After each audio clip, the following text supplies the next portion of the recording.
This is the Phuket News Hour with Tim Shaw. Join the conversation on our Facebook page, facebook.com/Phuket Live Radio. Hello and welcome to a brand new week here on the Phuket News Hour. Some of the stories that we're covering in the program today. Typhoon Goni wreaks havoc in the Philippines. More human remains found on the Thai-Malaysian border. Thai television criticised in Bangkok for its recreation and reenactment of the Bangkok blast last week. Myanmar to repatriate boat people, and a remarkable effort from 3 young US citizens who disarmed a gunman on board a Paris-bound train. All this and more here on the Phuket News Hour. We'll keep you up to date with local, national and international news, and we'll make sure that you get all the news that you need here on the program today. Stay tuned here on Live 89.5. This is the Phuket News Hour, proudly brought to you by the Kids Club Phuket. The news you need to know. This is the Phuket News Hour with Tim Shaw. Looking at some of the stories making news in ASEAN, we go to Manila in the Philippines, where the National Disaster Relief Agency has urged residents in the northern Philippines to be alert for flooding after a typhoon dumped heavy rains in the mountain provinces, which has left at least 10 people dead. The National Disaster Risk Reduction Management Council issued the warning in 19 towns and cities in the province of Pangasinan, with about 150 kilometres north of Manila, due to the release of water from a nearby dam. Typhoon Goni was steadily moving away from the Philippines, with its centre last spotted about 360 kilometres northeast of Basco town in the northernmost island provinces of Batanes. 9 people were buried in landslides triggered by several days of raining. Tragedy again in the Philippines with Typhoon Goni. News from Kuala Lumpur that Malaysian police have said that they have found 24 human skeletons, all believed to be victims of trafficking, in newly discovered graves along the Thai border in the northern Malaysian state of Perlis. The latest gruesome discovery comes after police found 39 graves and 28 abandoned detention camps capable of housing hundreds of people in May, laying bare the grim extent of the region's migrant crisis. The new graves were found on Saturday near the peak of a hill surrounded by the jungle terrain and along the Thai border, not too far from the graves unearthed in May. The Perlis police chief was quoted as saying by Bernama, the country's official news agency.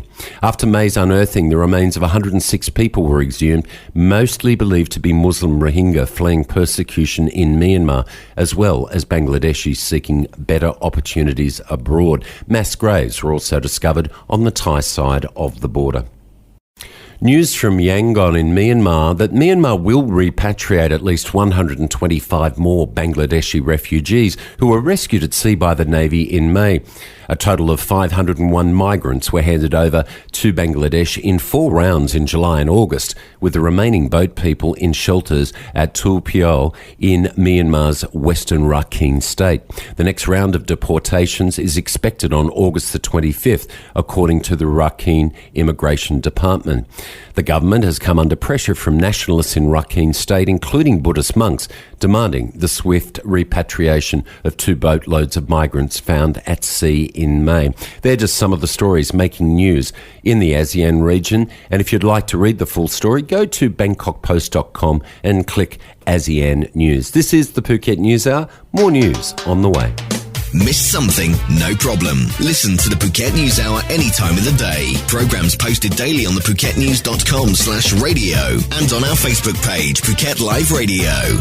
Some of the stories making news in ASEAN. A Thai television station, according to the BBC, has apologised for reenacting the Bangkok blast at the Erawan Shrine with a staff member dressed as the main suspect. The reenactment on Thursday of last week sparked outrage among Thais at the shrine and online. Executives at Nation TV have since acknowledged it was insensitive and disrespectful to the dead.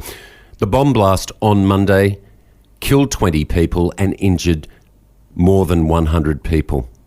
Police are hunting for the suspect. Nation TV presenters read out an apology on television on Thursday evening, and an evening news editor with the station said in a statement posted online that a team was sent out to reenact the bombing at around 6 p.m. local time on Thursday. A member of staff was dressed to look like the suspect. The team stopped filming when people at the scene expressed frustration at them. The president of Nation Broadcasting Corporation has said separately that the plan was made, quote, without consideration for the sensitivity of the public and with disrespect for the dead. According to Associated Press news agency, he added that the station would consider disciplining those responsible. In news from Singapore, according to the Bangkok Post, Singapore's central bank has apologised for misspelling the name of the city-state's first president on the packaging of a special currency issued marking the country's 50th year of independence. The name of the late president was misspelled, and the cover folder containing the Singapore 50 and Singapore $10 commemorative notes launched on Thursday, much to the embarrassment of the Monetary Authority of Singapore. This should never have happened, says the Managing Director Ravi Menon in a statement. Quote, I apologise on behalf of my colleagues who worked hard to prepare the notes and folders, but are deeply disappointed that we made this most unfortunate mistake. Apart from the cover folder, the error also appeared in the enclosed booklet, although there were no mistakes on the dollar notes celebrating the anniversary. That story from the Bangkok Post. More news on the way here on the Phuket News Hour. Your daily news fix, Monday to Friday at 11 a.m. Only on Live 89.5. The Phuket News Hour, proudly sponsored by the Kids Club Phuket. It's an amazing and unique indoor playground for children. It covers 800 square metres of area, which is fully air-conditioned.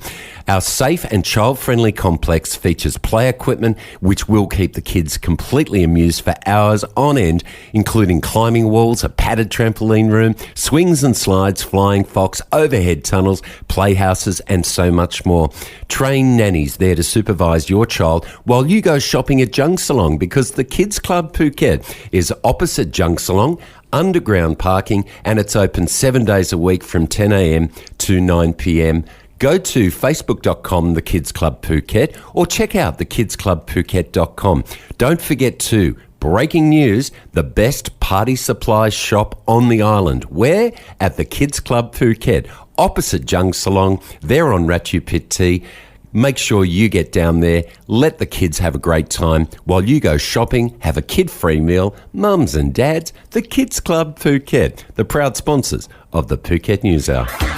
The stuff you need to know. 60 minutes of news on the Phuket News Hour with Tim Shaw. Disturbing news from Paris. A train travelling from Amsterdam to Paris had a terrorist incident on board, and with the intervention of American citizens who were passengers on board the train, it looked like that saved many lives. This US passenger tackled the gunman on the train from Amsterdam to Paris. He has said that survival instinct led him to react. He's an off-duty US airman, Spencer Stone. He'd just woken up from a deep sleep when he saw the gunman and moved to restrain him on the train on Friday.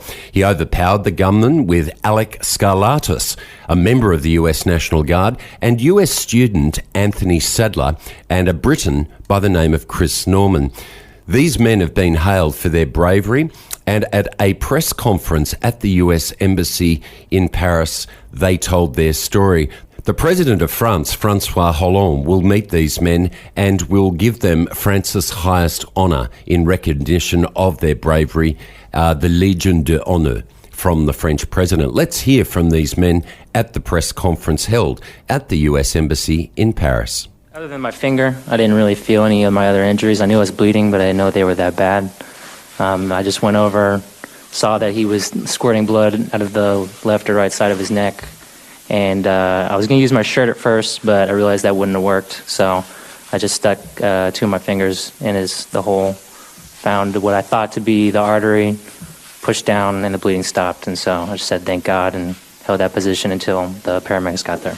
The gunshot was probably the first noise I heard, and then that was followed by some breaking glass. So the gunshot was pretty much the first thing that came to our attention. I didn't know it was a gunshot at the time, but that was like the first thing I heard. It was behind me, so I had no idea where he was aiming it or what he intended to do. But yeah, that was the first thing that happened.